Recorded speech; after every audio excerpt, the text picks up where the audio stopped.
రైతన్నలకు నమస్కారం. జై జవాన్ జై కిసాన్. రైతు లేనిదే రాజ్యం లేదు, రైతే రాజ్యానికి తొలిమెట్టు. తెలంగాణ రాష్ట్రంలో ఉన్నటువంటి రైతన్నలకు, తెలంగాణ రాష్ట్రంలో ఉన్నటువంటి వృద్ధులకు, వికలాంగులకు, వితంతువులకు తెలంగాణ రాష్ట్ర కాంగ్రెస్ ప్రభుత్వం అదిరిపోయే శుభవార్తనైతే తీసుకొని రావడం జరిగింది. మనం ఈరోజు ఈ వీడియోలో దానికి సంబంధించిన సమాచారం గురించి తెలుసుకుందాం. మన వీడియోని పూర్తిగా చూడడం వల్లనే ప్రతి ఒక్కరికి సమగ్రమైన సమాచారం అయితే అందడం అయితే జరుగుతుంది. ఇక ఈరోజు వీడియోలో ఆసరా పింఛన్లు date fix, CM Revanth Reddy రేపటి నుండే జమ, ఈ బ్యాంకు అకౌంట్లు పనిచేయవు, వీటికి 4 కావాలి, ఈ పత్రాలు బ్యాంకుల్లో ఇవ్వాలి, సీఎం రేవంత్ రెడ్డి. దీనికి సంబంధించిన పూర్తి సమాచారం గురించి మనం ఈ వీడియోలో మాట్లాడుకుందాం. ఎవరైనా మొట్టమొదటిసారిగా మన ఛానల్ని చూసినట్లయితే చూసిన వెంటనే లైక్ చేయండి, అదేవిధంగా షేర్ చేయండి, అదేవిధంగా సబ్స్క్రైబ్ చేసుకోండి. మీరు లైక్ చేయడం వల్ల ఈ వీడియో తెలంగాణ రాష్ట్రంలో వేచి చూస్తున్న 48 లక్షల ఆసరా పింఛన్ వాహులకు వీడియో అనేది చేరడం జరుగుతుంది. అదేవిధంగా షేర్ చేయండి. మీరు బంధుమిత్రులకు షేర్ చేయడం వల్ల వారు సరైన సమాచారాన్ని సరైన విధంగా తెలుసుకునే అవకాశం అయితే ఉంటుంది. అదేవిధంగా సబ్స్క్రైబ్ చేసుకోండి. మీరు సబ్స్క్రైబ్ చేసుకోవడం వల్ల తెలంగాణ రాష్ట్ర ప్రభుత్వం నుంచి కానీ, అదేవిధంగా ఆంధ్రప్రదేశ్ రాష్ట్ర ప్రభుత్వం నుంచి కానీ, కేంద్ర ప్రభుత్వం నుంచి కానీ ప్రభుత్వాలు ప్రవేశపెట్టే వినూత్నమైన ప్రజా సంక్షేమ పథకాలను ఎప్పటికప్పుడు సమయానుసారంగా, నిర్దిష్టానుసారంగా, లోపభూయిష్టమైన సమాచారంతో మీ ముందుకు తీసుకొని రావడం జరుగుతుంది. తద్వారా ప్రతి ఒక్కరూ ప్రజా సంక్షేమ పథకంలో భాగం అయ్యే అవకాశం అయితే లేకపోలేదు. ఇక వీడియోలోకి అయితే వెళ్ళిపోదాం. చాలామంది కామెంట్ రూపంలో అడుగుతున్నారు రైతు రుణమాఫీ. ఈ రైతు రుణమాఫీ గురించి కొద్దిగా ఇన్ఫర్మేషన్ చూసుకుంటే, ఇది ప్రపంచంలోనే అతిపెద్ద మాఫీ పథకం అండి. ముఖ్యంగా భారతదేశంలో రైతులకు ఏ రాష్ట్రంలో కూడా ఈ విధంగా 2 లక్షల రూపాయల రుణమాఫీ అనేది చెప్పలేదు. ఇది ఒక చరిత్రాత్మక నిర్ణయం అని ఆల్ ఇండియా కాంగ్రెస్ అధ్యక్షుడు మల్లికార్జున ఖర్గే గారు పేర్కొన్న సంగతి తెలిసింది. అయితే సీఎం రేవంత్ రెడ్డి గారు ఈ రైతు రుణమాఫీ పైన నేను నా జీవిత కాలంలో ఒక మంచి పని చేశా అంటే రైతు రుణమాఫీని ఏకకాలంలో మాఫీ చేయడం అని పేర్కొన్నారు. దీనికోసం 37,000 కోట్ల రూపాయలు కావాలి. ఈ జూలై 15 వరకు అర్హులకు సంబంధించిన మొత్తం మాఫీ ప్రక్రియ ప్రారంభం కావాలి. 2 లేదా 3 రోజుల్లో అర్హుల లిస్టు విడుదలవుతుంది. 2018 నుంచి 2023 డిసెంబర్ వరకు తీసుకున్న రుణాలన్నీ ఏకకాలంలో మాఫీ అని మనకు సీఎం రేవంత్ రెడ్డి గారు పేర్కొన్నారు.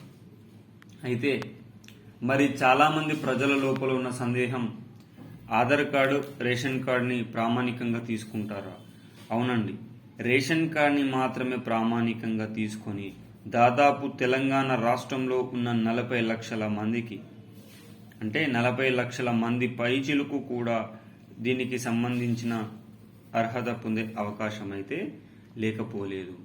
ఈ తెలంగాణ రాష్ట్రంలో తెలంగాణ ఏర్పడినప్పటి నుంచి రైతులకు అతిపెద్ద భరోసా స్కీమ్గా ఈ రైతు రుణమాఫీ ఉండబోతుంది. ఈ 2014 నుంచి 18 వరకు మాజీ సీఎం కేసీఆర్ గారు 1 లక్ష రూపాయలను రుణమాఫీ చేస్తేనే చరిత్రాత్మకంగా పేర్కొన్నాం. మరి ఈ 2 లక్షల రూపాయల రుణమాఫీ అయితే అత్యద్భుతం. ఎక్కువ 100%లో 75% మంది 80,000 రూపాయల లోపే రుణాలు తీసుకొని ఉన్నారట. మిగతా 25% మంది మాత్రమే 1 లక్షకు పైగా 2 లక్షల లోపు తీసుకొని ఉన్నారట. మరి వీరందరికీ రైతు రుణమాఫీ చేయడం తెలంగాణ ప్రభుత్వం ఒక ఎనలేని సేవ చేసిన విధంగానే పేర్కొనవచ్చు. మరి ఈ రైతు రుణమాఫీకి కట్ ఆఫ్ డేట్ అయితే 2023 లోపు కూడా ఉంది. తెలంగాణ రాష్ట్రంలో ఉన్నటువంటి రైతన్నలకు, అక్క చెల్లెమ్మలకు ఇది ఒక శుభవార్తగాని చెప్పుకోవచ్చు.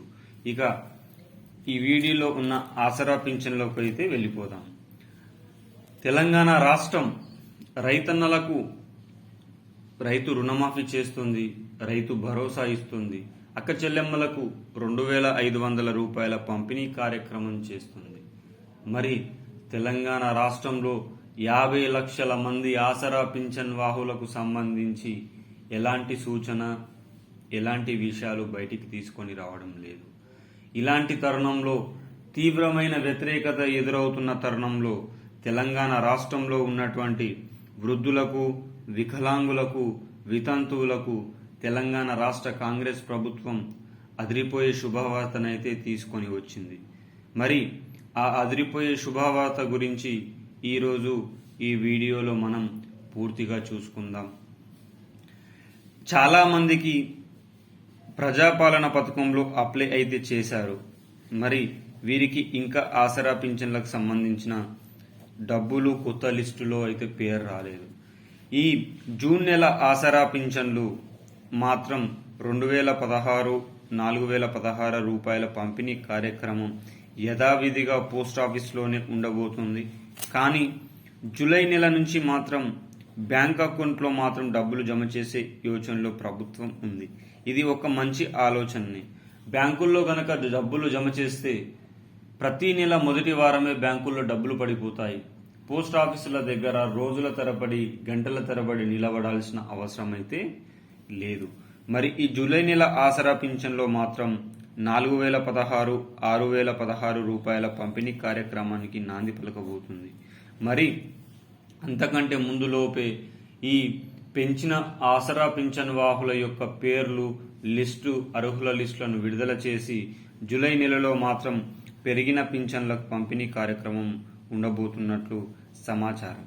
మరి తెలంగాణ రాష్ట్రంలో ఎవరెవరికి పెంచుతారు అంటే నిజానికి 57 సంవత్సరాల పైచిలుకు వయసున్నవారు, రేషన్ కార్డులో, ఆధార్ కార్డులో ఒకే నేమ్ ఉన్నవారు, సదరం సర్టిఫికేట్ ఫేక్గా లేని వారందరికీ పెంచుతూ కీలక ఉత్తర్వులను జారీ చేయబోతుంది.